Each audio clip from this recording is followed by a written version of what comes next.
Yo, what's up, all you burner stones and potters? This is Weedman 420 with the Weedman 420 Chronicles. How are all you vipers doing out there?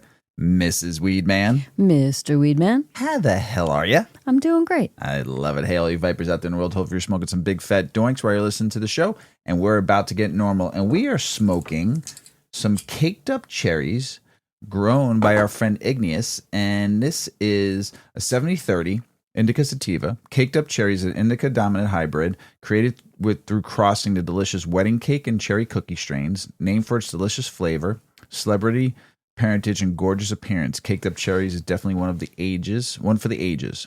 This bud has high, tight, spade-shaped olive green nugs with thin orange hairs and super frosty, thick coating of tiny, amber-tinted white crystal trichomes. As you pull apart each sparkling little nugget, aromas of fresh, spicy cherries and sweet, fully fruity vanilla cake are released. The flavor is very similar, with the super sweet and fruity cherry overtone, extended by the touch of creamy vanilla cake. The Caked Up Cherries high is just as delicious, with soothing and lifting effects that activate the mind while simultaneously relaxing the body.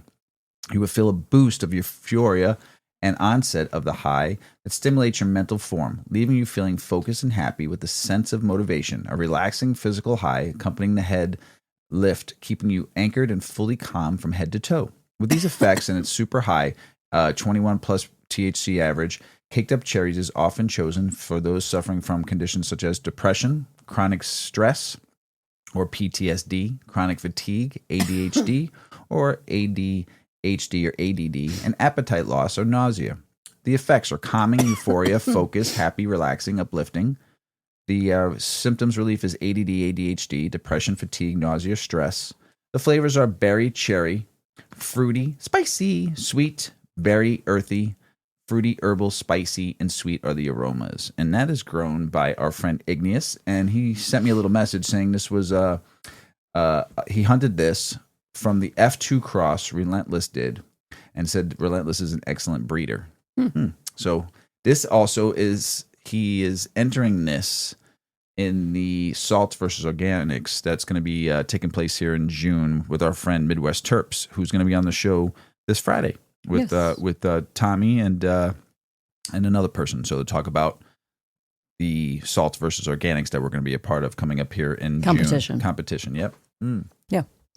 So once we have more information and the location is firmed up, maybe even on Friday they'll drop more information about the event, but it should be a big one. Yeah. Should be. We have Vega in the house tonight. Vega is our 9-year-old parakeet. Is he 9? Yes, he's 9. 9-year-old parakeet. He's pretty amazing. He hasn't been on the show in a while. Yeah.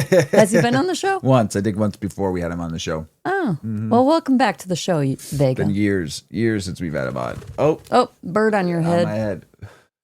Come here, buddy. There you go. And we'll see how long he lasts. He might fly away up to his cage, but it's good to have you, Vega, on the show again. So it's a little smoky down here, bird. Yes. Hopefully everybody had a great Memorial weekend if you celebrate Memorial Day here in the States, if not overseas. Hopefully you had a great weekend yourself. And we had a lot of fun with our kids coming over for a barbecue, the first barbecue of the season. Got the yard all ready, looking tip-top shape, and cooked some Irish garlic brats. They were fantastic, and they were just delicious. And you made your famous potatoes. Yummy potato. Funeral potatoes, yummy potatoes. They're definitely not funeral potatoes, that's for sure. No, that's where they got the name. I know, I'm just kidding. They weren't dead, by the way. They were very delicious. And we had the kids over for the weekend, went to a race party. Indianapolis 500 was on Sunday. We went and watched that, and just had a great weekend, relaxed, refreshed, and it was just beautiful out. It wasn't warm, the normal Memorial weekend here. Super pleasant. Yeah, it was very pleasant, though. But humidity. Not like a pool party kind of Memorial Day weekend. No, not at all. So it was a great weekend. Hopefully everybody had a great celebration. And I did hear there was a mass shooting in Philadelphia over the weekend, and my thoughts and prayers go out to all the families and everybody in Philadelphia and all of our listeners out there. Hopefully you're safe and got home safe if you were at that park. So prayers are there for all of you out there. So Ignius, very tasty. Good luck with this strain for the competition. I am super excited to to try this out again at the competition. So I really like it. Let me ask you a question. Me? Yeah. Okay. Ask me a question, Mr. If Weedman. one of our kids took your credit card, right, but before you knew what happened, the reasoning was this young human wanted to have his own carnival and invite all his friends. So he thought. How old was this young human? 8. Okay. 8 years old. And he took his mom's credit card and ordered 70,000 He did. dum-dums. And if you don't know what a dum-dum is, it's a lollipop. A small lollipop. Yes, a small lollipop, a great lollipop with lots of cool flavors. But he ordered 70,000 of them, right? So Amazon arrived with 22 cases to their home. Liam, what were you thinking, Liam? It was a $4,000 order. For 70,000 dum-dums, that's actually not that much money. I don't know, is it? It's a lot of money. This kid wanted to have his own carnival and give everybody a dum-dum. Oh my gosh. As prizes and just to come and hang out with him at his carnival. Gosh.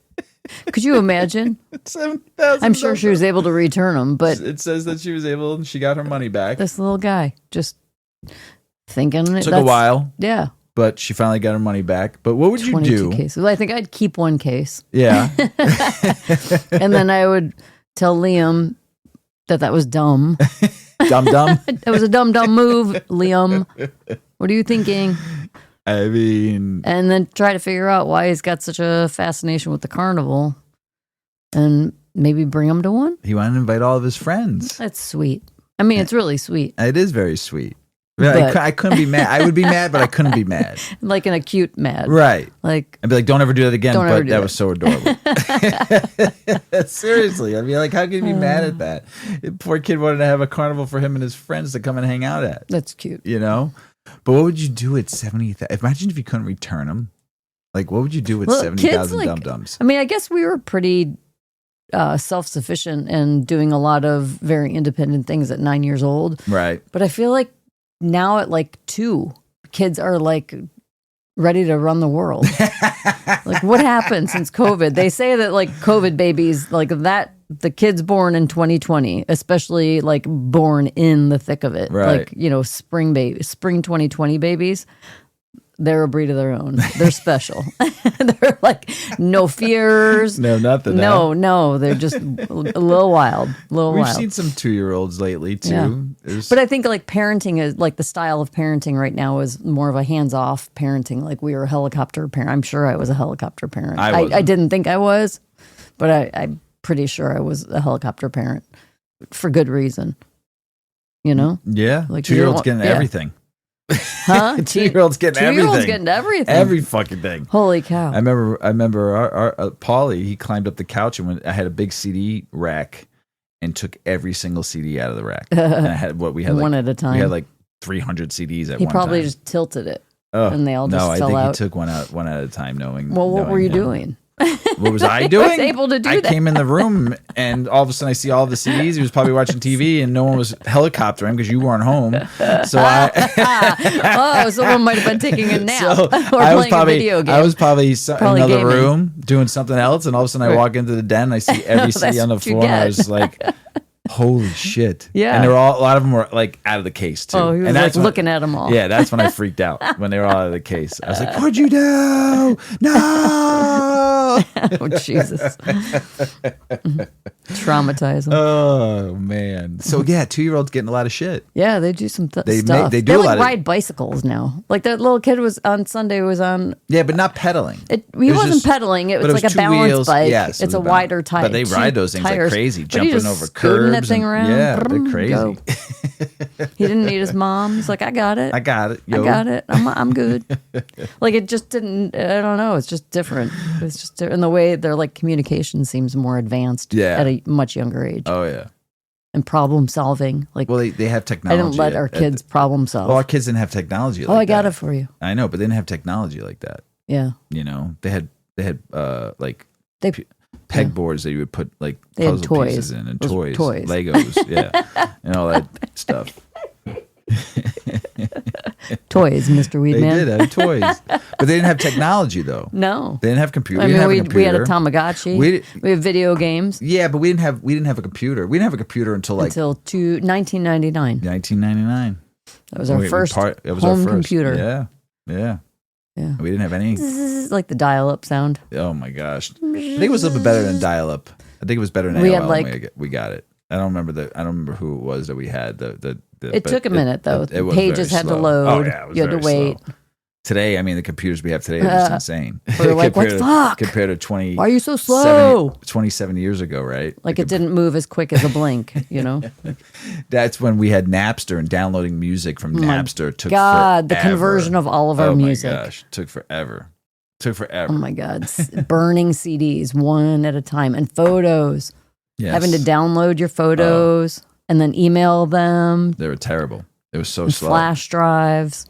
The 2-year-olds Holy today will not know what we went through back in 1999. Your phone didn't take pictures. I didn't have a phone. Your phone didn't take pictures. You had I got a phone. Yeah, but you had like a.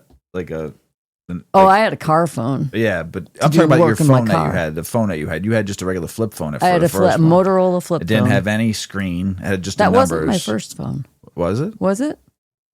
I don't remember. Oh, I think You had a black yeah. flip one, and black then you flip had the blue one. The Motorola StarTAC. Yeah. Those fucking phones you could rely on. They were just so good. Wish I still had that phone. With what sort of Verizon service that was so good? No, at the time? Singular.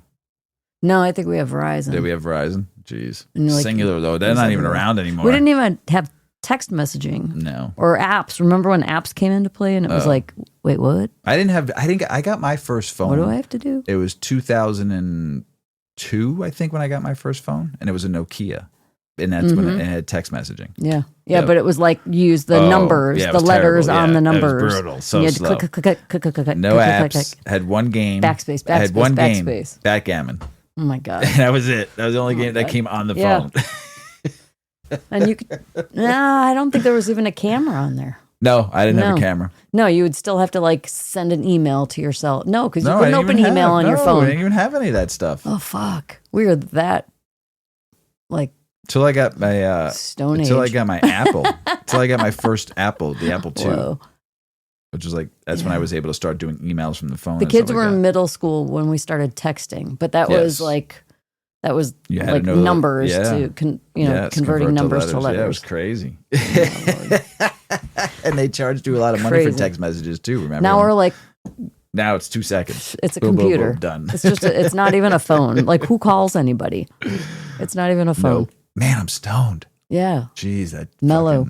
I'm like. "Mwah." No, I'm not wham. I'm like Oh, mellow. Kind of like an energetic, but Really? mellow. hmm I'm just like. "Mwah." Like my So, body. I guess I'm gonna get the show started Yeah. before I fall asleep. You better not fall asleep, Mr. kidding. Weedman. I'm kidding. Vega's going to have to start talking. I know. I He mean, does he talk. can. He does talk. Not on demand. No, but he does talk. He does say about like 40, 50 words. when he's in Vega, the mood. want to take a shower? No, he won't say that right now. He says that. He does say that though.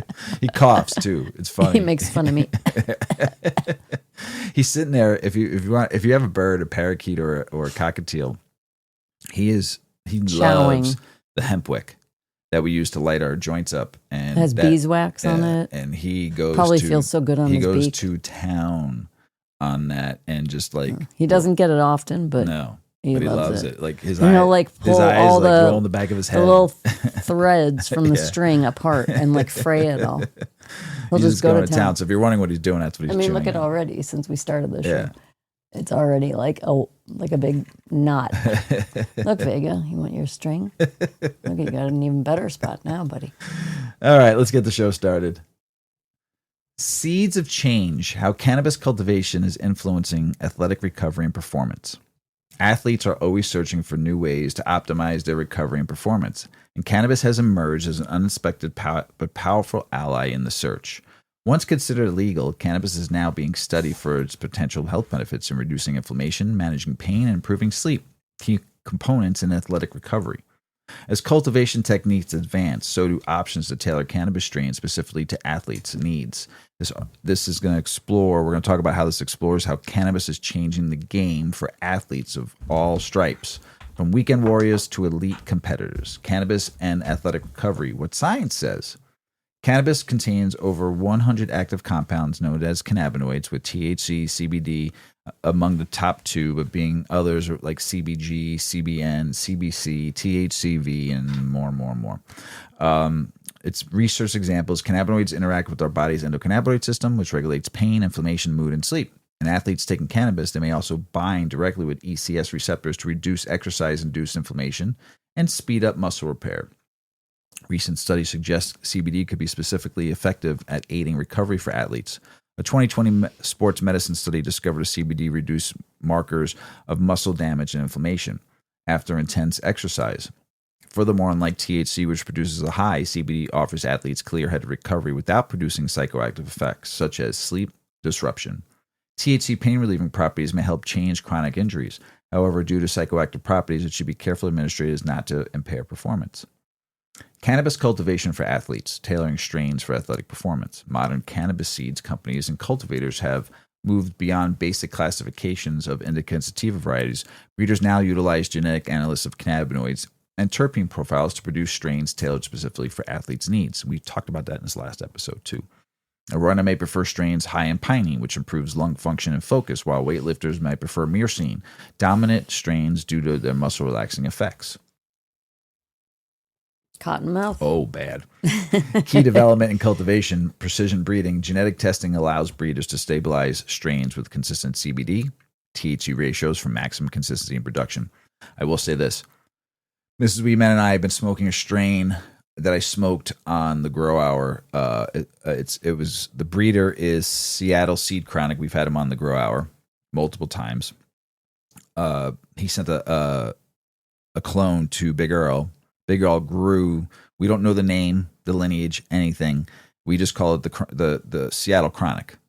I have to reach out to him, and I'm going to get back to this article in a second, but I want to talk about this strain and what Seattle Seed Chronic is bringing to his cultivars, and that would be adding high CBG to where he can get it at, like triple ratio stuff, CBD, CBG, THC. He's trying to bring He's creating genetics. He's bringing back, right. genetics that are bringing higher concentrations of these other cannabinoids that this article is discussing about. So if you are a grower and you want to reach out to Seattle Seed Chronic to talk about some of the stuff that he's doing, Mrs. Weedman, we smoked that the other night. It was the most noticeable pain relief that any strain had given me in a while.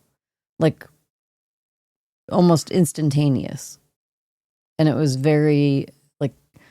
clear-headed, too. Yeah, clear-headed, very, very baked. Very, like, kind of not slothy body, but, like, relaxed. Yes. Like but the inflammation still having went away. Still having some energy and clarity, too. Yeah. It was really nice. It was really nice. Yeah. So, key development, cultivation, precision breeding, terpene enhancement, amplifying specific terpenes such as beta-carotene, anti-inflammatory, limonene, mood boosting, light spectrum manipulation, shifting grow lights to increase trichome production, which contains cannabinoids and terpenes in high concentration. These innovations enable targeted products such as recovery blends containing high CBD levels and low THC, or energy strains with THCV, a cannabinoid linked to increased stamina. Opioids are not necessary for treating chronic pain. Opioids have caused athletes and sports medicine professionals to search for safer pain relief alternatives, which cannabis derived full-spectrum CBD products showing promise in managing both acute post-surgery recovery and chronic pain. Arthritis for old injuries. A 2018 European Journal of Pain study showed how topical CBD reduced joint swelling and pain for arthritic rats. Damn rats, suggesting similar potential benefits could exist for humans. Athletes are increasingly turning to transdermal patches, providing long-lasting pain relief without inhalation. CBD isolate powders. These powders can be mixed into protein shakes to provide synthetic anti-inflammatory benefits. Balanced THC, CBD tinctures provide pain relief with simultaneously intoxicating when dosed micro. Major sports organizations are taking notice. In 2020, the NFL pledged $1 million for research on cannabis and pain management solutions for players, signaling acceptance within the professional sport. Sleep optimization for maximum performance. Sleep is essential for body repair and performance. In skill-based sports like baseball, sleep allows the body to repair muscle tissue, consolidate memory, essential for skill retention, and regulate hormones like cortisol production. Unfortunately, many athletes struggle with sleeping due to post-game adrenaline and pain issues that cannabis may help address. CBN, a byproduct of degraded THC, inhibits sedative effects, such as has proven especially effective for improving restfulness during sleep. Dosage and timing are key. Low THC and high CBD strains can improve sleep quality without leading to next day fogginess. Edibles will, with CBN, provide longer acting effects compared to smoke or vaping. Avoid THC-rich strains near bedtime will prevent disruption to REM sleep, an essential element for cognitive recovery. Elite athletes like Nate Diaz of MMA fame and NBA veteran Cliff Robinson have openly acknowledged cannabis for aiding in their sleep recovery routines. Cannabis future in sports. The landscape is changing quickly. The 2018 Farm Bill legalized hemp-derived CBD in the U.S., with countries like Canada and Uruguay have legalized cannabis outright, allowing more research. Startups are developing athletic-specific products like CBD-infused sports creams with cooling menthol or fast-acting nano CBD drinks for halftime recovery. Upcoming innovation may include DNA-based strain matching. Ooh, how many times? I've been talking about that for 6 fucking years. Utilizing genetic testing to recommend personalized cannabis regimens. Love that. Synergistic blends combining cannabinoids with adaptogens like ashwagandha and enhanced recovery. Smart dosing devices, pod-based vaporizers with adjustable THC-CBD ratios and respond to biometric feedback. Wow. But challenges remain, particularly around THC restrictions in competitive sports and need for additional human clinical trials. Organizations such as athletic cannabis associations are working hard to educate leagues and athletes on responsible use. Cannabis cultivation is adapting to meet the unique demands of athletes, providing science-backed solutions for recovery, pain management, and sleep issues. Although research remains in its infancy, early findings and athlete testimonies point towards the inclusion as part of sports medicine. As stigma recedes and technology improves, its relationship with athletes will only grow stronger, creating a new era of performance optimization. Love it. Finally, I wonder if they listen to my show. Or to our show. Somebody did. Somebody has, right? 6 years we've been talking about this. Since remember when we had Jason from Illinois News join on, and him and I had that conversation. That was a long time ago. So long ago. I've been talking about this and how I've been begging for this to happen, and I can't wait till it really happens. And like I said, kudos to the breeders that are doing this and trying to bring different strains and trying to get better at this. But I will say kudos and big fucking hug to Seattle Seed Chronic for whatever you did. Please, someone send them the show and have them reach out to Big Earl. I need more of that, that strain. So cannabis uses a lot of water to grow, right? And we were talking about New Mexico a few weeks ago and how you have to buy water rights, and companies are not getting water rights and not able to produce their grow, so they're losing out. So how much water and what's like cannabis grows and what's the water usage, Mrs. Weedman? Yep. This is a weird topic. You don't get to talk about stuff like this too it's often, a good one. So I'm excited. Environment is important. Outdoor cannabis grows are productive, energy effective, and very popular. But how much water do they use? As marijuana cultivation expands across the United States and globally, concerns are emerging about its environmental footprint, particularly about cannabis grows and their water usage. A commonly raised question is whether cannabis affects water tables as much as notoriously water-intensive crops like avocados, almonds, or rice. The answer depends on several factors, including growing methods, location, and water regulation practices. Cannabis is a thirsty crop. Outdoor cannabis plants require an estimated 5 to 6 gallons of water per plant per day during peak growing season. In comparison, an avocado tree typically consumes 40 to 50 gallons per day But it also And produces. we eat a lot of fucking avocados Yeah. in this country. That's a lot of But it water. also produces a larger volume of fruit over a longer growing period. On a per acre basis, cannabis can use slightly less or more water than avocados depending on planting density and climate. However, the water impact of cannabis becomes more problematic in regions where it's grown illegally or without proper oversight. In California, for example, both avocados and cannabis are cultivated in drought-prone areas. But cannabis farms, especially unpermitted ones, are often located in ecologically sensitive headwaters or forested areas. These illicit operations may divert streams, destroy native vegetation, and withdraw water from small creeks that feed local water tables. Unlike avocados, which are typically grown on large farms with regulated irrigation systems, cannabis operations may lack water rights or infrastructure to capture and store water sustainably. Legal, regulated cannabis farms generally use more efficient water systems, such as a drip irrigation, water recycling, and rainwater capture, which can significantly reduce environmental strains. In fact, some indoor cannabis grow operations use less water per gram of product than outdoor farms do, due to tighter controls of inputs. However, indoor cultivation shifts the environmental burden to energy use and carbon emissions rather than water withdrawal. The effect of cannabis on water tables also depends on cultivation scale. In California alone, illegal grows have been linked to declining stream flows and drying wells in rural areas.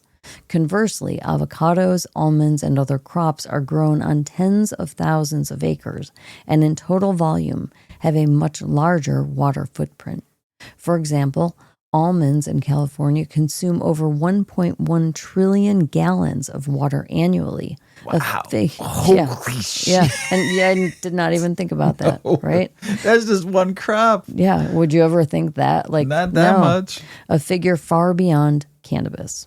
While cannabis can have a significant localized impact on water resources, especially when grown without regulation, it does not yet rival the large-scale water consumption of avocados or almonds in total volume. Still, its environmental footprint deserves careful oversight. Encouraging legal cultivation, sustainable irrigation, and environmental compliance will be key to minimizing cannabis's effect on water tables as the industry continues to grow. I think that's a very important topic that should be discussed. And we've talked about like the off gases and the carbon footprint before, but we haven't really talked about the water consumption that is required for a lot of water. Farming cannabis. Farming anything. Whether it's indoor or out. Right. Yeah, anything, really. Yeah. Yeah. And I mean, why can't there be room for one more crop? There is. If in a lot of ways it's very restorative to the earth. It has regenerating properties. It's a great plant to rotate your crops with. There's a lot of benefits to growing it.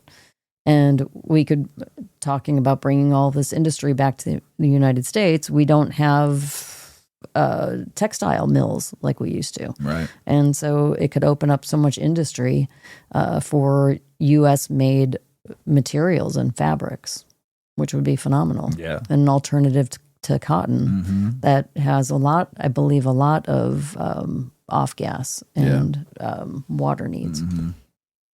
So, yeah. And cotton is not actually good for the soil either, the way we grow it, too, compared to hemp, which cleans and restores it. He was sleeping just a minute ago when you were talking. He was out cold.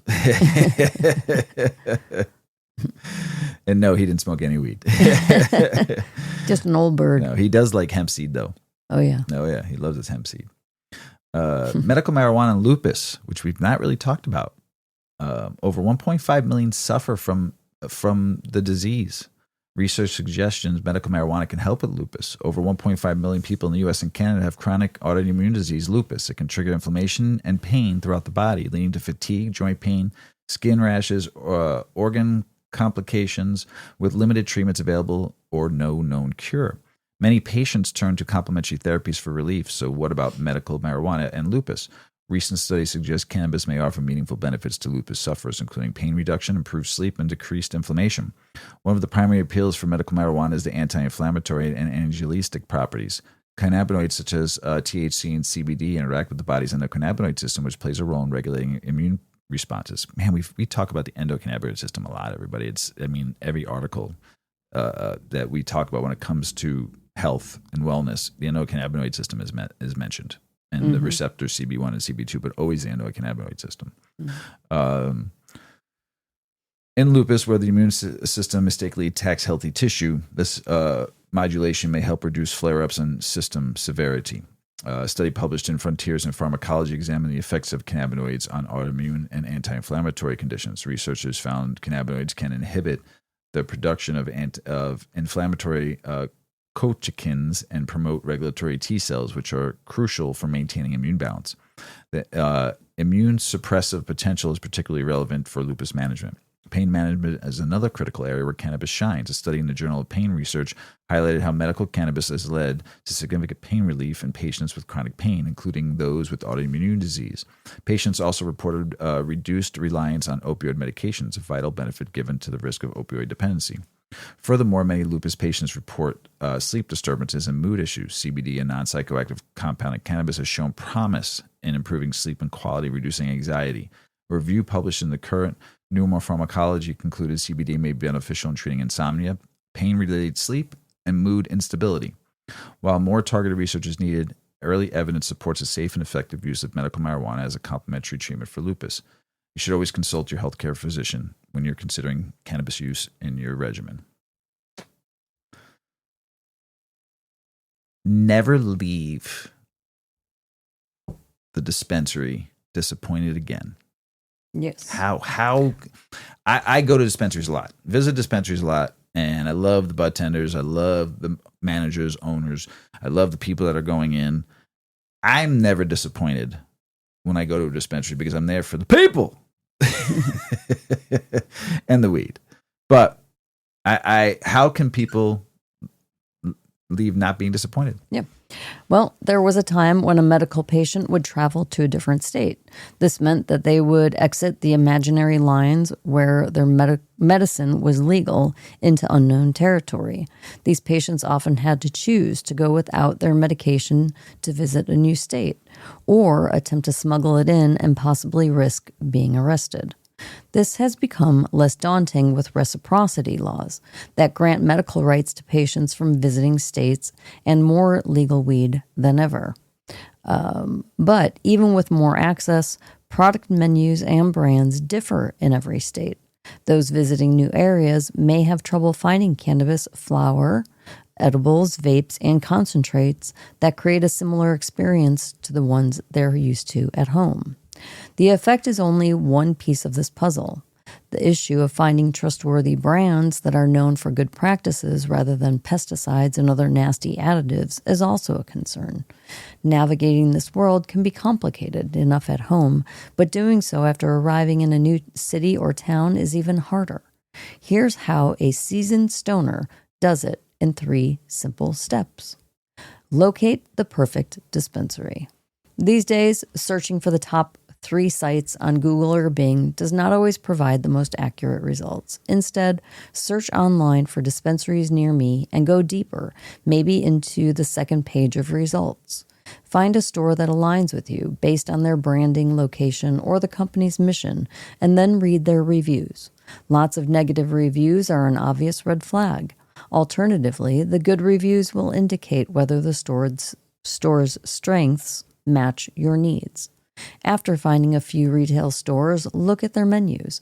Their selection of goods indicates whether the store is right. And once you decide on your perfect pot shop, it is time to find the best products possible. Most people visiting a new place will know what products they're seeking, and the online dispensary menus are separated by category, brand, or both, which can be helpful. Check out the product types first to be sure the store has your desired goods. Next, decide if the brand of gummies or vape pens the store carries are ideal for you. Multi-state operators offer an easy option for people traveling to a new dispensary. Many offer similar product offerings in different markets. If the dispensary has products you might like, further explore individual brand sites to see whether they are trustworthy or not. Then tap into the brand's website and social profiles. Check whether the brand or producer is worth their weight. First, look up whether the company has a website. If they do, find a page that indicates their best practices and methods. There may be a lack of information on the site. In that case, pop on over to their social media pages. Look for an Instagram page corresponding to the brand, but do keep in mind that cannabis is censored on social media, so searching for a brand doesn't always bring up a profile, so you might have to do a little digging. Going on their social pages will show more about the company's culture and voice, which could provide new consumers with a look at what they're buying into. With these 3 things aligned: 1, seeking out dispensaries near you; 2, visiting their menu; and 3, researching your top brand choices on social platforms, a visitor to a new cannabis town could be set up for success. Buying cannabis products at a dispensary has been deemed overwhelming by many consumers, whether they are new to the plant or longtime connoisseurs. This can be made more intense when seeking weed in a new place. So, for your next vacation to a state with legal weed, use these tips to ensure that your trip is top tier. There's good dispensaries. There's really good dispensaries. There's okay dispensaries, and there's.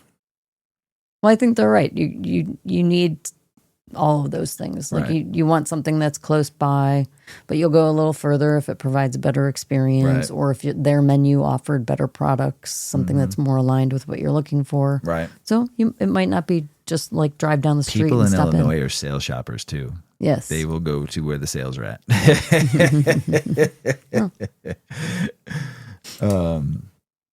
Medical marijuana can increase efficiency of chemotherapy to fight cancer while reducing side effects, studies suggest.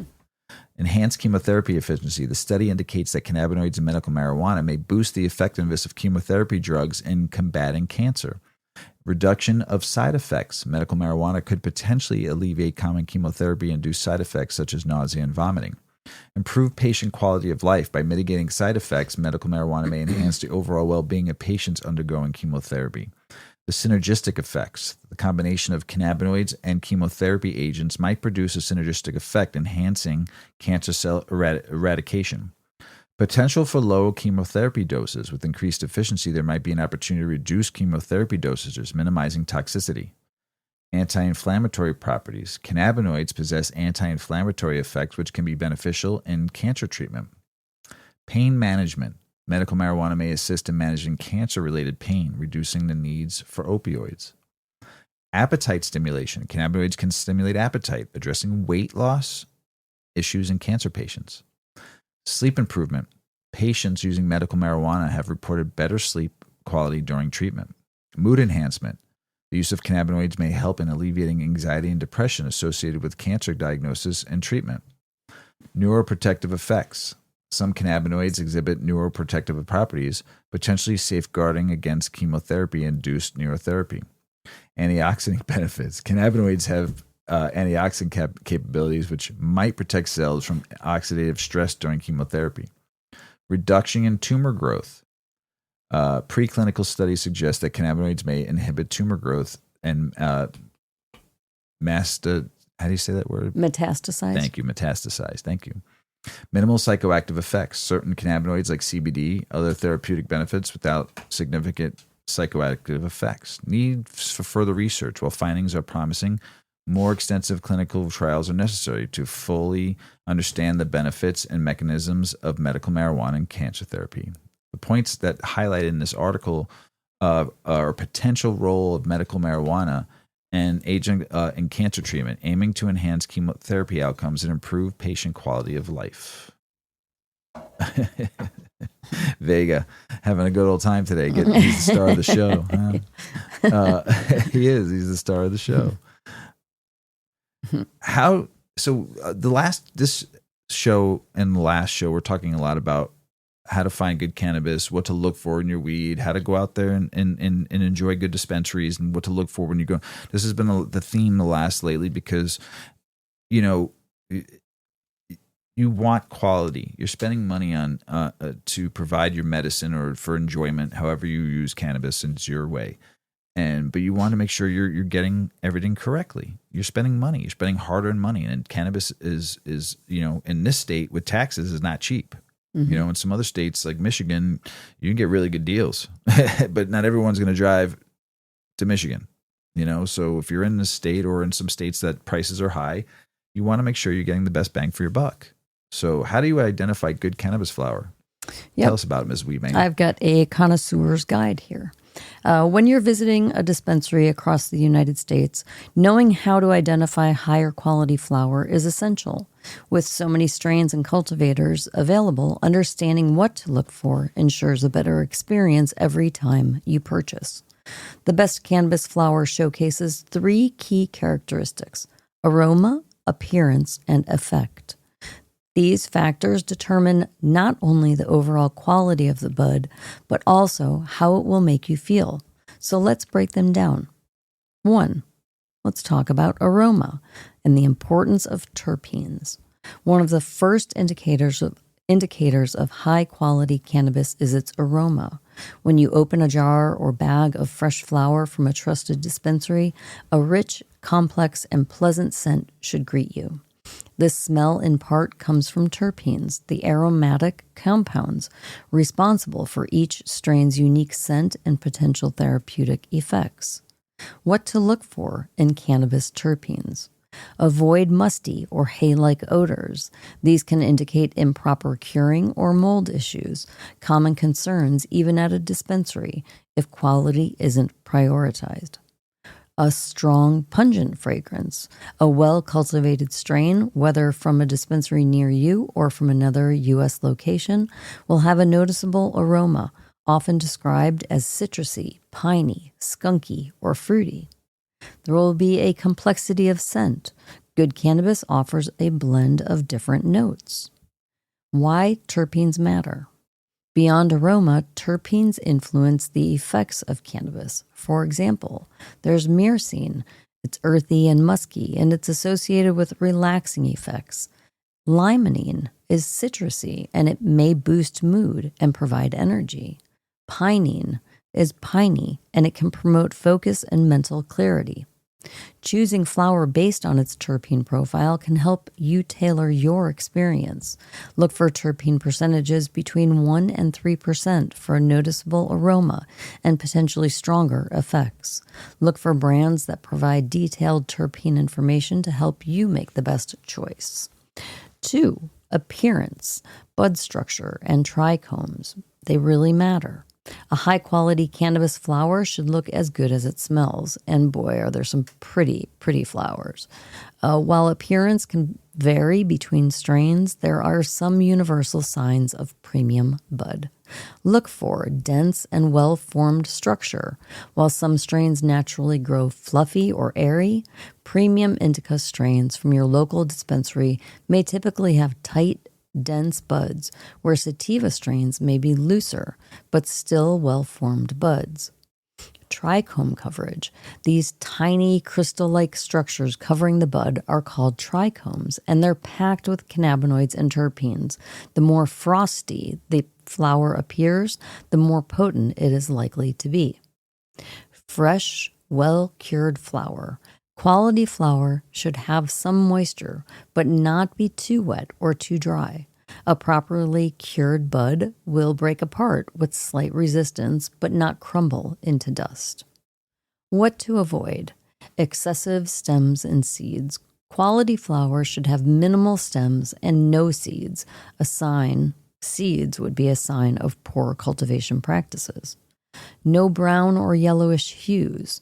Although you can see some very pale green flower. We've had good flower before that has almost a yellow-ish green to it. It's very light. Yeah. But brown or yellow hues, if it looks like a little burned or dry, these could be signs of age, improper storage, or nutrient deficiencies during growth. If it's dry and crumbly texture, if it's overly dry, cannabis lacks potency and flavor, while too much moisture increases the risk of mold. I will say I would much rather have really dry, crumbly than like wet and potentially moldy. Dry, you can still smoke it. You'll probably have a little higher, maybe 1% CBN in there at that point. So it's a really nice kind of body high. It's not the worst thing in the world. We've smoked a lot of dry weed here in Yeah, Illinois. still works. Still works. I've smoked a lot of dust. Yeah. Oh, look, there's a bud. Let's try it. Kind of smells, not really. Grind it. It's like, it'll do. When you We'll get grind something it, here. it turned to dust. It wouldn't even look like. You don't even have to turn the No, grinder. not at all. Oh my gosh. A well-cured bud should be sticky but not wet, with a slightly spongy feel when squeezed. And the effects, cannabinoid content, and experience. A cannabis strain may look and smell great, but its true quality lies in its performance. Just like a car's value depends on how well it runs. Cannabinoids provide the power, while terpenes help steer the experience, determining both intensity and effect.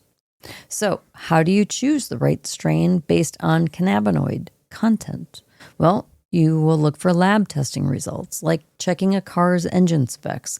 Lab results reveal THC, CBD, and minor cannabinoids that influence effects. For example, CBG may enhance focus, while CBN may enhance relaxation. Looking beyond THC percentage gives a clearer picture of how a strain might make you feel. High THC versus the entourage effect. High THC alone doesn't guarantee a better experience. Just as horsepower needs proper tuning for a smooth ride, a balanced mix of cannabinoids creates a more well-rounded effect. Strains with varied cannabinoid profiles often offer a smoother, more enjoyable experience than heavy THC options alone. And personal experience. Cannabis affects everyone differently. A strain that helps one person relax may make another feel sluggish, while an energizing strain could cause restlessness. Tracking how different strains make you feel can help you refine your choices over time. Choosing high-quality cannabis is both an art and a science. By paying attention to the aroma, bud structure, and effects, you can make more informed decisions. Before making a purchase, take time to smell, inspect, and research your options. A knowledgeable bud tender can help you find flower with the right profile to match your preferences. The more you understand, the better your choices and the better your bud. A well-informed connoisseur usually ends up with the best results. Nice. Yeah, I think those are good tips. Yeah, the last 2 episodes you've been spot on with these articles. We're talking about how to look for good weed, how to look for a good dispensary, what to notice. Hopefully these tips help you out for all you newbies out there getting into the dispensary buying of weed. You know, or your state's going to be going legal, like Minnesota. You'll be getting recreational here pretty soon. Kentucky medical soon. You know, some of your states that are there, you know. So hopefully these tips help. Political, state, and business news. GOP lawmakers want investigation on whether government workers buy marijuana with federal credit cards. Dum, dum, dum. Republican lawmakers have called an investigation for whether federal employees have used government-issued credit cards to purchase marijuana. They are requesting data from the General Service Administration to determine if such transactions have occurred at cannabis dispensaries, which are considered high-risk merchants under federal guidelines. This inquiry arises amid ongoing debates about federal cannabis policies and the legality of marijuana purchases using government funds. That's our taxpayer funds, meaning not just government funds. That's our money that they're buying weed with. And I don't get free weed. Texas House voted to outlaw all THC, all of it. One more step until it's in the governor's hands. Gosh. That's okay. The Texas legislature has passed Senate Bill 3, which bans all THC products, including Delta 8 and Delta 9 variants, while allowing only non-intoxicating cannabinoids like CBD and CBG. The bill now awaits Governor Abbott's decision. Signed, the bill will take effect in September 2025, potentially dismantling a state's $8 billion hemp industry and affecting approximately 50,000 jobs. Advocates urge the governor to veto the bill, citing concerns over economic impact and patient access to hemp-derived wellness products. Texas, man, you do a lot of things big, from what I've been told, but not better. And this is one of them. And I've been to Texas. Austin, you always have a place in my heart. Statement, though, by Texas Agriculture Commissioner Sid Miller assuring farmers hemp production will continue under SB 3. The Texas farmers are worried about the effects of Senate Bill 3 on the hemp industry. The legislation does not ban growing hemp or planting hemp for biomass. It is a targeted effort to crack down on abuse of THC in retail sector, not ban on legitimate hemp farming. They have maintained the constant communication with legislators to ensure the voices of our growers are heard and that the essential production of Texas producers stay in place. They've been in contact with Lieutenant Governor Dan Patrick and committed to ensuring that the farmers continue to grow hemp without unnecessary interference. Most veterans and family members say VA doctors should be able to provide medical marijuana. A survey reveals that 79% of U.S. military veterans and 92% of their family members support allowing Veteran Affairs doctors to recommend medical marijuana to patients and deem beneficial. They should also be able to get it from the doctor too, right then and there. Mm-hmm. Despite the strong backing, current federal law prohibits VA physicians from discussing or prescribing cannabis, even in states where it's legal. Legislation pending on Congress aims to lift these restrictions, reflecting growing support for medical cannabis access among veterans and their families. Utah's medical marijuana program hits a new milestone with over 100,000 patients now registered. Good for you, Utah. Marijuana and alcohol businesses should join the hemp industry in the fight for regulation instead of prohibition. In the recent op-ed, Jonathan Miller of the U.S. Hemp Roundtable urges marijuana and alcohol industry to support hemp in advocating for regulation over prohibition. He highlights the challenges faced by the hemp sector due to FDA's lack of regulation, leading to the market instability. Miller emphasizes the need for federal and state oversight to ensure product safety, prevent youth access, and maintain direct-to-consumer sales. He calls for the unity among industries to promote equitable access to consumers' protection, positioning hemp as a vital contributor to the health, sustainability, and economic growth. Now here's Mrs. Weedman. Yeah, back with some more political, state, and business news. Mrs. Weedman here. Farmers markets want to sell marijuana, but they can't.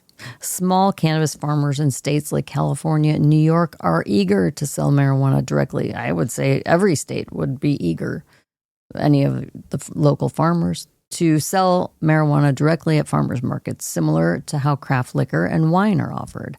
However, current state regulations prohibit this, requiring cannabis sales to go through licensed dispensaries or special events.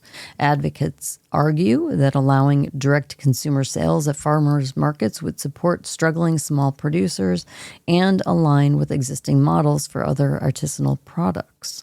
While some states have introduced limited permits for cannabis showcase events, broader policy changes are needed to fully integrate marijuana sales into traditional farmers market settings. Imagine how cool it could be, though, to meet your grower, know their products and processes, and learn to fully trust the product you buy. We hope that happens. Mm-hmm. Dirty bong water to be decriminalized in Minnesota. This is crazy. Yeah. Well, we read about the story about the lady. Yes. Now, in fact, I later read that her bong wasn't just marijuana. It had meth. It had all sorts of things in there. Still, I find it weird that the dirty water in a bong is criminal evidence. But I guess I don't know. It's weird. Anyway, dirty bong water is going to be decriminalized. So there you have it. Minnesota lawmakers have passed a bill that excludes bong water from being counted in total weight. Oh, counted in total weight of controlled That's just fucking ridiculous. You know how long people would be in jail for the freaking dirty bong water? If it adds to the weight of something. Old dogs, our roommates, be in fucking jail for a long time for their dirty bong water. Dirty bong water.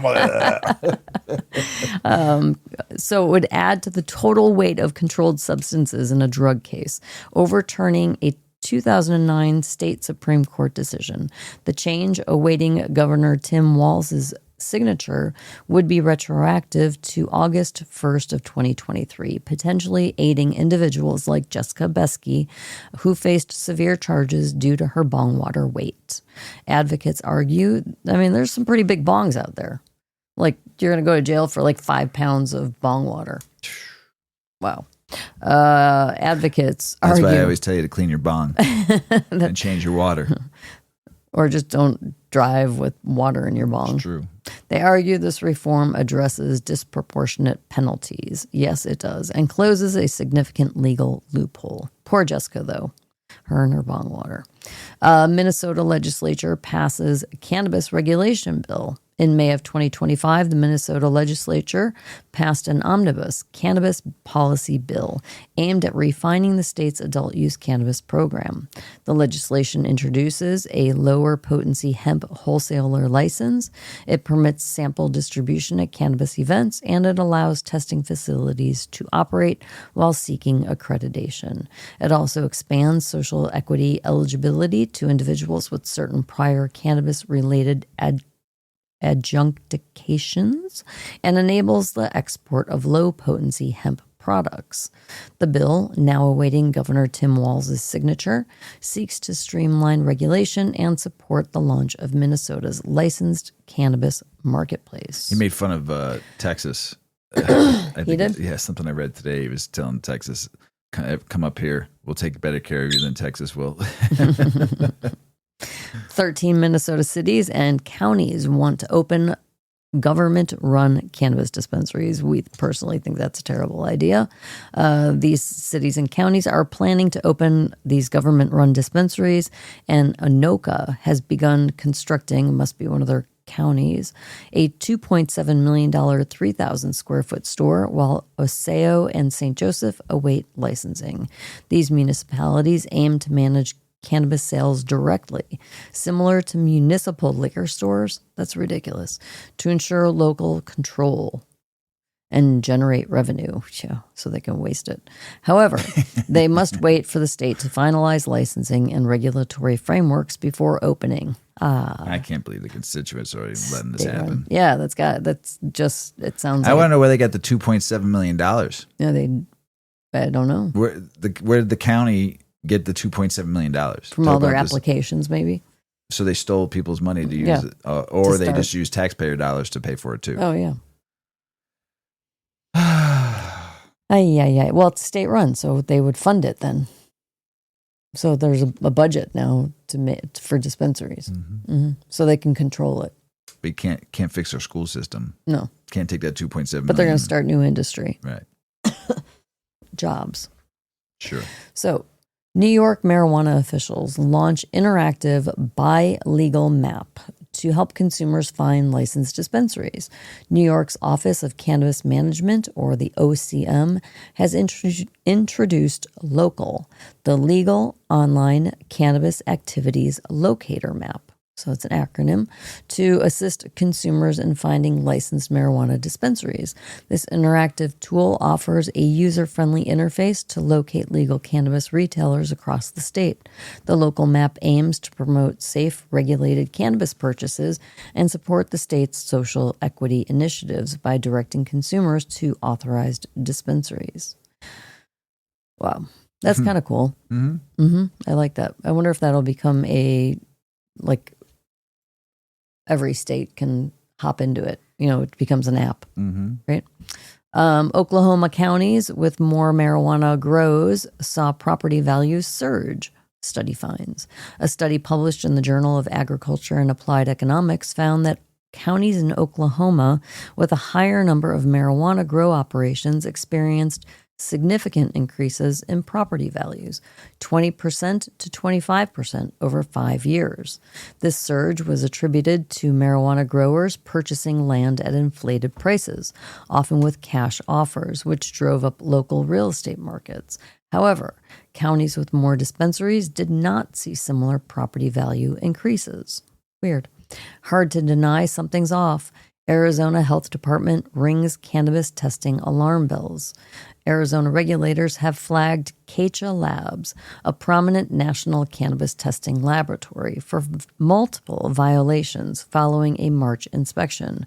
The Arizona Department of Health Services identified over a dozen deficiencies, including issues with potency testing, pesticide detection, and microbial analysis. Notably, some violations were repeats from previous inspections in 2023 and 2024. Caked Labs has 30 days to respond to the findings. That's a big one. I mean, that's a lot. That's a lot. Not good. No bueno. They need to be looked into.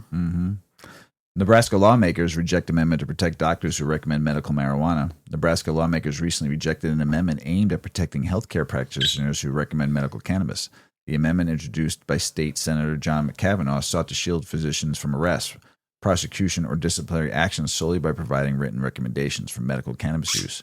Despite support from Nebraska Medical Association and families advocating for the medical cannabis access, the proposal was deemed not germane to the broader health bill, Legislative Bill 376, and failed to advance.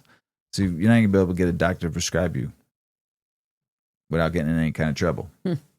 Ruthless. Yeah.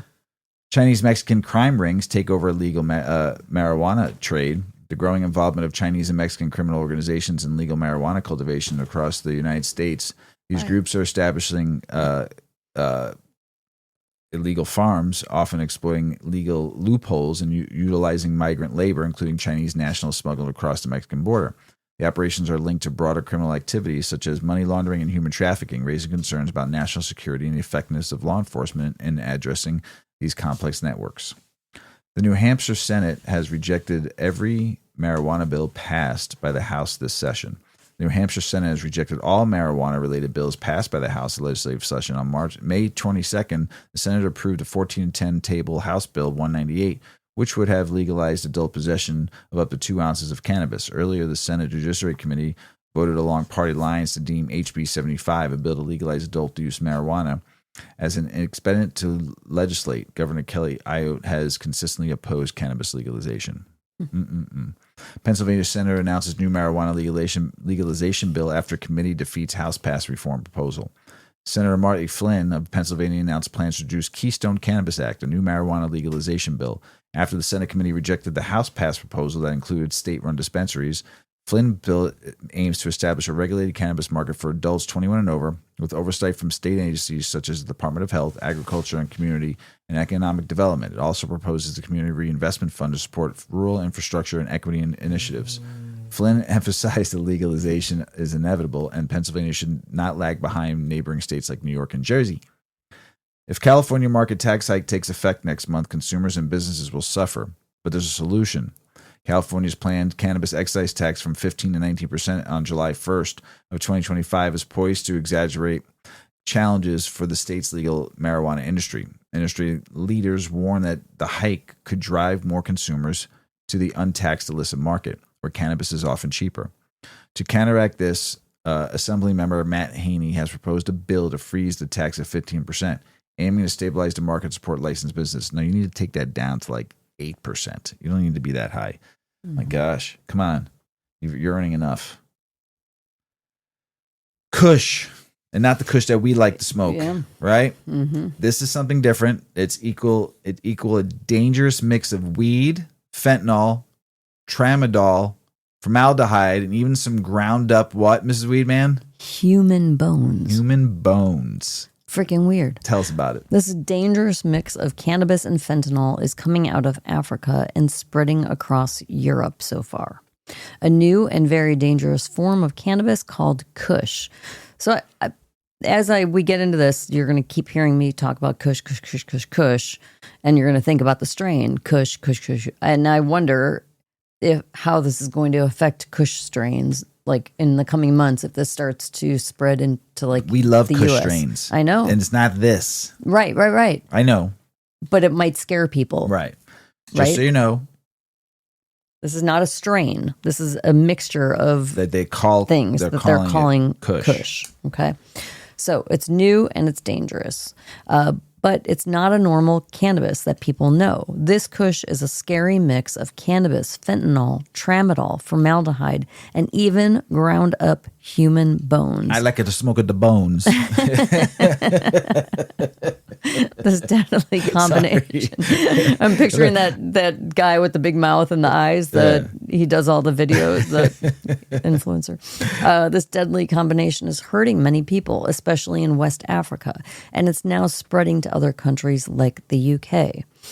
Usually, cannabis is a plant used for recreational or medical purposes. Marijuana strains like OG Kush, Kushadelic, and Exotic Kush are popular because of their natural THC. However, the Kush causing alarm today is very different. It's not just cannabis. It's mixed with dangerous drugs like fentanyl, which is 100 times stronger than morphine and can easily cause overdose and death. Tramadol, another opioid, is also added. On top of that, toxic chemicals like formaldehyde are included, which can cause serious harm to the body. Some reports say that ground human bones are also added to the mix, and this has caused graveyards to increase security to stop people from stealing bones. The reason for adding bones is unclear, but it could be used to increase the drug's weight or for some chemical effect. I like a smoke of the bones. Smoke of the bones. This new kush is extremely dangerous. It causes very strong and harmful effects on the brain and body. People who use it can experience severe anxiety, hallucinations, paranoia, and even psychosis. Because of the fentanyl and other opioids mixed in, users risk death from overdose as well. In Sierra Leone, West Africa, this kush is killing about a dozen people every week. Jeez. This is no joke. And sending thousands more to local hospitals. The government has declared a national emergency and is working hard to stop the spread. This dangerous kush started in West Africa, but is now spreading to other countries. Recently, British police caught a person carrying kush worth 1.5 million pounds. This drug is moving beyond Africa and becoming a global problem. The mix of cannabis with fentanyl is especially worrisome because cannabis is often seen as a soft drug, while adding fentanyl makes it deadly, a change that is confusing for users and authorities alike. Normal cannabis affects the brain by interacting with your natural systems, causing feelings of relaxation or euphoria. But this new kush is much more harmful because of the added opioids and chemicals. Fentanyl and tramadol can cause breathing problems and death, especially when mixed with other drugs. Formaldehyde is poisonous and can damage organs, and the ground bones add another unknown risk. Users often suffer from mental health problems like panic attacks, hallucinations, and violent behavior. The drug can also cause long-term brain damage and even death.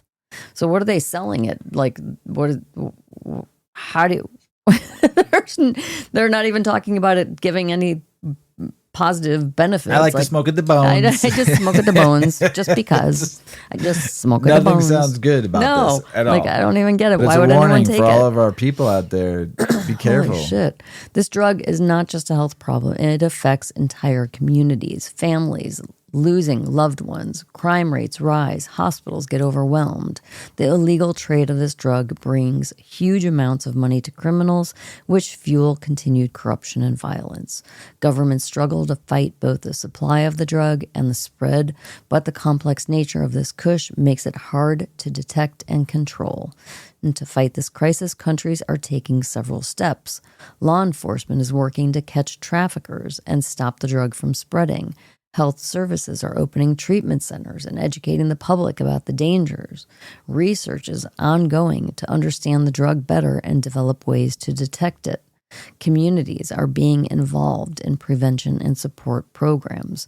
Sierra Leone's government has set up a special task force to handle the problem, but international help is needed because the drug crosses borders. So, be aware that this dangerous kush might be in distribution. Avoid buying drugs from any unknown sources and seek help if you or someone else experiences bad effects from drug use. This new super psychoactive kush is a deadly mix of cannabis, fentanyl, let's not forget that, tramadol, formaldehyde, and, just in case, some ground human bones. I smoke at the bones. Smoke at the bones. It is causing death and serious health problems, especially in West Africa, but it is spreading worldwide. This drug is much more dangerous than regular cannabis because of the powerful opioids and toxic chemicals added. It's a growing crisis that needs urgent attention from governments, health workers, and communities everywhere. By understanding the risks and working together, we can help stop this deadly drug from taking more lives. So stay informed, stay safe, and support efforts to fight this dangerous new threat. I think it's really important that people know about that. Yeah. Don't buy kush from strangers. Yep. Especially if they don't have a name for the kush, like Triangle Kush. Oh, or it's OG really, kush. really good stuff. Yeah. Yeah. Don't take kush from strangers. Yeah. International news. Rwanda's first medical cannabis production facility in Manzane district is 83% complete, according to Rwanda Development Board. The project is a collaboration between the RDB, King Kong Organics Rwanda, aims to produce cannabis oils exclusive for export. The facility is projected to yield at least 5,000 kilograms of medical-grade cannabis per hectare, which plants maturing in 4 to 6 months. Rwanda has allocated 134 hectares for cultivation, targeting markets in Europe, North America, and parts of Asia. The remaining work includes installing double-layered security fencing and meet international pharmaceutical and safety standards. Under Rwandan law, recreational cannabis use remains illegal, with strict penalties for possession and use. The government emphasizes that none of the medical cannabis produced will be distributed locally. That sucks. Rwanda, come on now. The initiative positions Rwanda as a leader in East Africa's medical cannabis industry with a tightly controlled export-only model. You will fail. I hate to say it, because one, you're not giving your people probably what they want, but you rather distribute it to around the world and not let your people make money off of it too. So it just doesn't make any sense. German cannabis market establishes foundation for global industry expansion. Germany's cannabis market has experienced rapid growth, positioning itself in a global leader in the industry. Following the implementation of the German Cannabis Act in April of 2024, the country has reclassified cannabis as a recognized medicine, simplifying the prescription process and expanding patient access. The shift has led to a significant increase in medical cannabis patients and sales, with projections indicating over 1 billion medical cannabis sales in 2025. Notably, legal cannabis in Germany is more affordable than the illicit market, a unique development in the global cannabis industry. The country approach includes reasonable taxation and integration of existing medical infrastructure, serves as a model for the nation. Germany's success is also fostering a robust international supply chain, with countries worldwide targeting Germany as an export market for their domestically cultivated cannabis. Despite political shifts, the momentum for cannabis reform in Germany continues to influence broader European policies, establishing a foundation for global industry expansion. Punitive taxes are killing Canada's legal cannabis industry. If you want to be a millionaire, this was a quote, if you want to be a millionaire, start with $1 billion and launch a cannabis production company in Canada. That was British entrepreneur Richard Branson said that. But he was also talking about launching an airline too. Yeah. So he just, because everybody has enough money for that. But it's funny, if you want to be a millionaire, start with $1 billion and launch a cannabis production company. Oof. That's not, it sounds very, very fruitful of your labor, of your money. The Deloitte report commissioned at Canada's Cannabis Council of Canada said that the excise tax paid governments accounted for 31.5% of gross production revenues last year. At a time when prices are falling, and it would, of course, be rare to find an industry that endorses the amount of tax it's paying. However, the government's own expert panel, which conducted a legislative review of Cannabis Act last year, noted the industry's urgent concerns about viability and said they were well-funded. South Africa's current stance on cannabis. South Africa's permits adults to privately use, possess, and cultivate cannabis under the Cannabis Private Purpose Act of 2024. However, commercial sales and public consumption remain illegal. In March of 2025, the Department of Health banned cannabis and hemp-infused food products, further restricting the market. While medical cannabis is accessible through licensed practitioners, the country's cannabis policy continues to evolve amid regulatory challenges and debate over commercialization. Thailand's health minister, Samsak, launches regulatory blitz to outlaw non-medical cannabis use within 40 days. Oof. Thailand's health minister, Samsak Thesputin, sounds like just not a nice person with a last name like that, has announced a 40-day initiative to restrict cannabis use to medical purposes only. The move responds to a rise of smuggling incidents, including recent arrest of British tourists involved in illegal exports.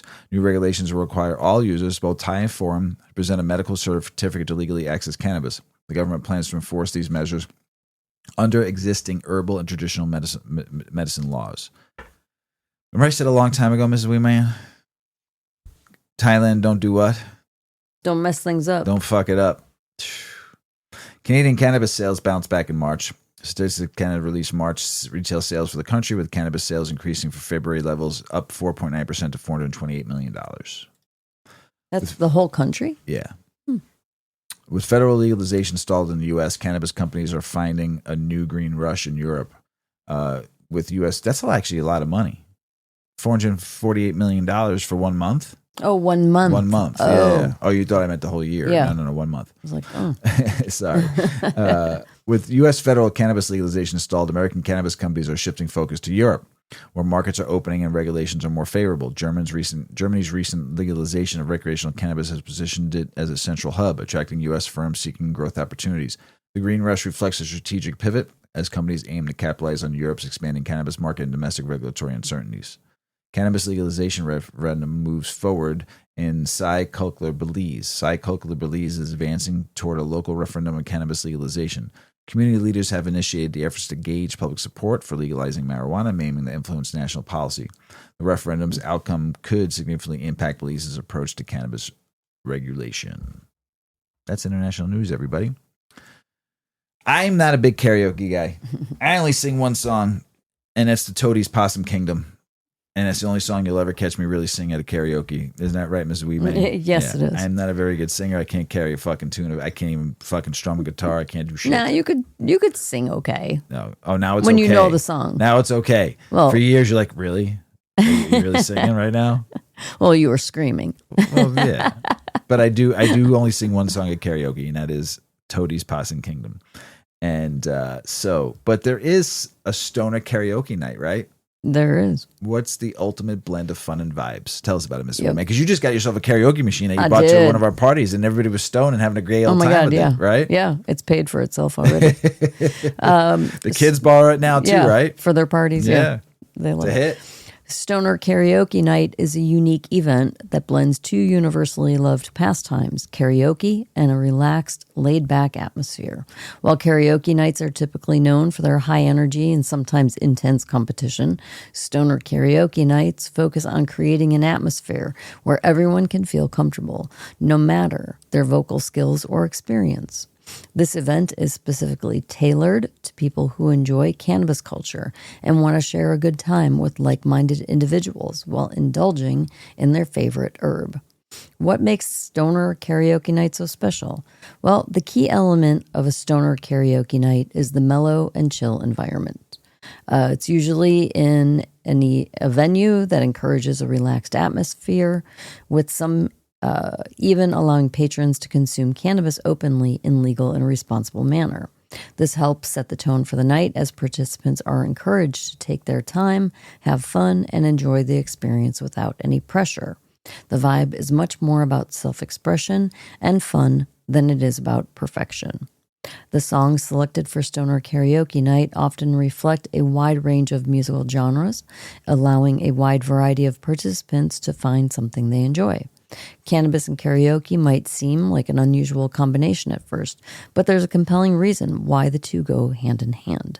Cannabis can amplify a sense of creativity and relaxation, allowing participants to feel more at ease in front of a crowd.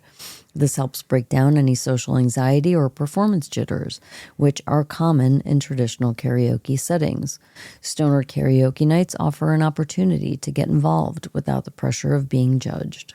In fact, many people attending these events might be more inclined to belt out a song in the haze of their favorite strain because they're surrounded by others who share similar interests.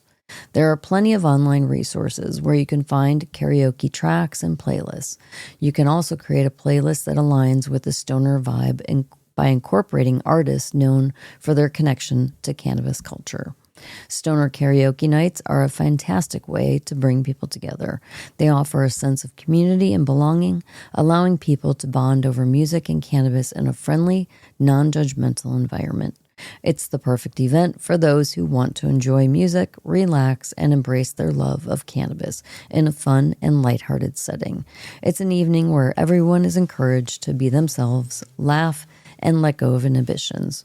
With the right venue, music, and group of people, these events can become a traditional, beloved by any community. I think they'd be fun. We already do it. Yeah. We've done Even it. just to go. Right. Yeah. That'd be fun. Yeah. I was reading an article about actors that smoke weed and use weed. There was only one I wanted to talk about. So I thought it was funny what this person said. Iconic actor Morgan Freeman, who played fucking so many great movies, right? He gets heavenly relief from hellish fibromyalgia pain. And they asked him, how do I take it? He goes, however it comes. I eat it, drink it, smoke it, or snort it. I just love weed. Oh, Man, Mrs. Weedman, Mr. Weedman. that's the end of the show. Yep. You got anything else to say? I got a froggy voice today. Froggy? I need more. You got more froggy waters. voice. Froggy. Next week, Mrs. Weedman's going to play Kermit the Frog on the Yeah, show. right. Wow. Well, we had Vega join us. We had Vega. He flew back to his cage. Yeah, but he made it about Most an of the hour. show, yeah. Pretty good. Anything else before we go? Well, have a wonderful week. And I'm not really full of like big thoughts right now. I'm pretty big. What's a little thought then? A little thought is like, how fast can I get that joint lit again? It's time. Ignius, thanks for throwing Thanks, to the Ignius. cause, brother. Caked Up Cherries. I have a feeling you might win this competition. So, but we appreciate you, Ignius, as always, throwing to the cause. Everybody out there, we love you. Thanks for listening to the show. And you know what? As Paulie always says, smoke smart, puff puff away. Puff, puff, pass. Check out our cannabis lifestyle brand online at 8decades.com. Our custom smokes and accessories are perfect for your coffee table, bedroom nightstand, or kitchen counter. They're designed for you to show them off. The Canna community is also loving our hemp and cotton blend t-shirts, sweatshirts, scarves, and hats, finished off with our 8 Decades logo. We've got some awesome long-lasting goods that will be your favorite for years to come. 8 Decades, because a 9th decade of cannabis prohibition isn't acceptable.